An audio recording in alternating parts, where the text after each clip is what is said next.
রাদিয়াল্লাহু আনহুর মতো মানুষ দাঁড়িয়ে খুতবা দিচ্ছেন, একজন মিম্বরের সামনে থেকে বলে বসলেন যে আপনার গায়ে দুইটা জামা কেন, আমাদের গায়ে একটা জামা।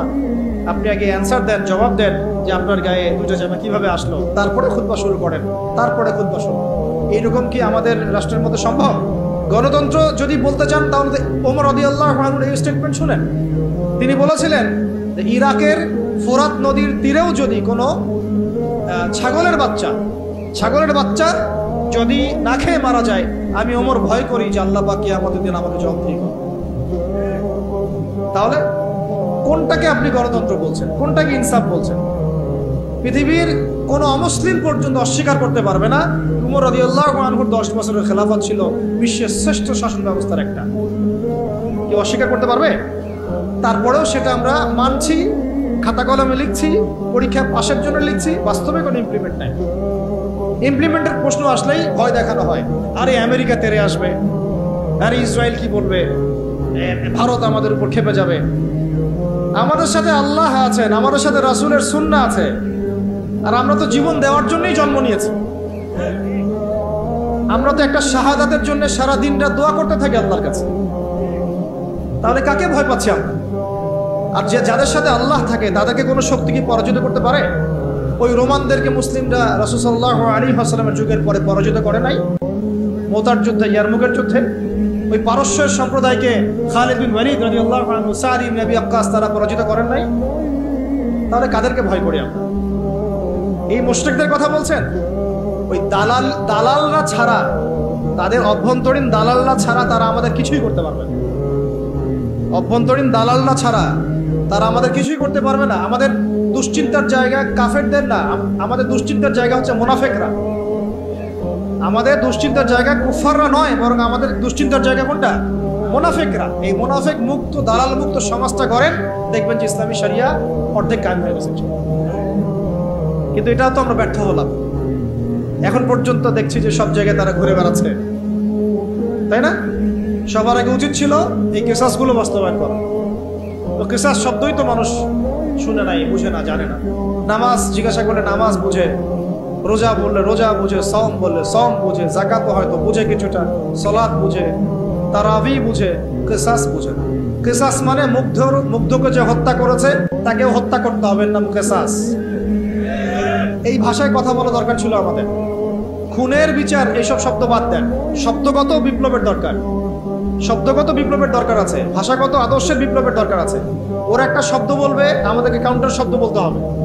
ওরা যদি বলে আমরা ধর্মান্ধ, আমাদেরকে বলতে হবে এরা হচ্ছে সেকুলার অন্ধ, এরা নাস্তিক অন্ধ, এরা বামান্ধ।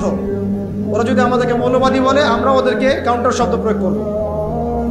ওরা আমাদেরকে বলে কি বলে, আর কি কি শব্দ বলে বলেন? হ্যাঁ, জঙ্গি টঙ্গি বলে, আমরা বলবো এরা দালাল। এরা কি? এরা দালাল। ওরা যদি কাউকে জঙ্গি বলে, আমরা বলবো সে মুজাহিদ। সে কি? মুজাহিদ। ওরা যদি বলে ইসলামী আইন সেগুলো শেখেলে, আমরা বলবো ইসলাম চির আধুনিক, ইসলাম চির আধুনিক। ওরা বলেছে আমাদেরকে যে হত্যার বিচার। হত্যার বিচার শব্দ তো অতটা মনের মধ্যে আঘাত করে না। কিসাস শব্দ আঘাত করে। কিসাস আল্লাহর দেওয়া শব্দ। চোখের বদলে চোখ, দাঁতের বদলে দাঁত, জানের বদলে জান। এটা কি বাস্তবায়িত হয়েছে? আপনারাই বলেন তো, এই জুলাই বিপ্লবের পরেও কি হয়েছে? অথচ আমরা গতকালকে নিউজে দেখলাম সিরিয়াতে কয়দিন আগে একটা ঘটনা ঘটেছে, দেখলেন না? যে সিরিয়ার বাশার আল আসাদ পতন ঘটিয়ে মুজাহিদ ভাইরা সেখানে গিয়েছে, সেটা আলহামদুলিল্লাহ সেটাকে আবার পুনরুদ্ধার করতে সক্ষম হয়েছে। এই 24 দিনের মধ্যে তারা ওদের 36টা বড় বড় যারা জালেম ছিল ওদের বিচার করা শেষ হলো। আর আমার দেশে কত বছর লাগতে পারে এগুলো? এই যে জিনিসগুলো কেন হচ্ছে না, কেন হবে না? কারণ আমরা ইসলামী শরিয়া বা ইসলামী আইনটাকে বাস্তবায়ন করতে পারি।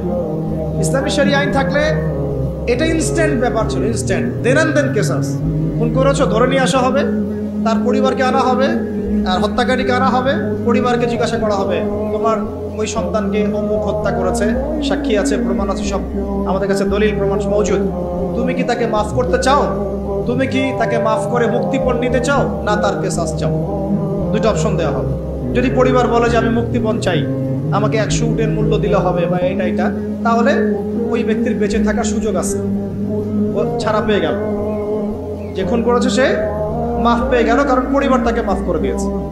অনেক ঘটনা এমনও ঘটেছে যে হ্যাঁ আমি তাকে মাফ করবো যদি সে কোরআনে হাফেজ হয়, তাহলে জেলখানায় গিয়েছে, পুরো কোরআন হিফজ করেছে, তারপর সে ছাড়া পেয়েছে, এমন ঘটনা ঘটেছে ইসলামী শরিয়ার মধ্যে।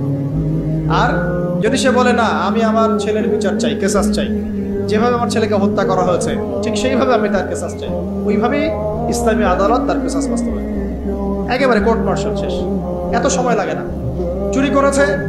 চুরি করেছে প্রমাণিত হলে জুমার নামাজ শেষ, চোরদেরকে সামনে রাখা হবে, চোখ বন্ধ করে চোখ বেঁধে ফেলা হবে, হাত রাখা হবে, বাকি যারা ল বাস্তবায়ন করবেন তারা থাকবেন, উপস্থিত কিছু জনতাও থাকবে, ইনস্ট্যান্ট কবজি পর্যন্ত হাত কেটে ফেলা হবে, চোরের বিধান শেষ।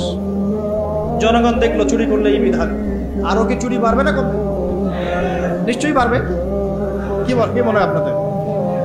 জেনা করেছে, যেটা জেনা একদম কমন আমাদের সমাজে, জেনা রন্ধ্রে রন্ধ্রে ঢুকে দেওয়া হয়েছে, কি স্কুলে কি কলেজে কি ইউনিভার্সিটিতে খালি জেনা আছে। এটার শাস্তি 100 বেত্রাঘাত, তাও জনসমক্ষে। প্রমাণিত হয় অবিবাহিত 100 বেত্রাঘাত জনসমক্ষে, আর যদি বিবাহিত হয় এই যে পরকিয়া, দেবর ভাবি শালী চলতেছে না, এগুলা কম না বেশি বলেন? প্রচুর প্রচুর, আশঙ্কাজনক। এগুলোর বিচার হচ্ছে কোমর পর্যন্ত মাটিতে পুঁতে রজম করা, পাথর নিক্ষেপ করে হত্যা করা। আল্লাহ নবী সাল্লাল্লাহু আলাইহি ওয়াসাল্লাম নিজে এগুলো করেছেন, নিজে। এই সুন্নাহগুলো কথা জাদুঘরে থাকবে? যদি ইসলামী রাষ্ট্র ব্যবস্থায় শরিয়া পর্যন্ত আমরা যেতে না পারি, এগুলোর বাস্তবায়ন কখনোই হবে না, কখনোই হবে না। এগুলো কোরআনেই থাকবে, হাদিসেই থাকবে, পাতার মধ্যে পড়েই থাকবে, আমরা বাস্তবায়ন করতে পারবো। আর বাস্তবায়িত না হলে সমাজ কখনোই পাপমুক্ত এবং জুলুম মুক্ত হবে না।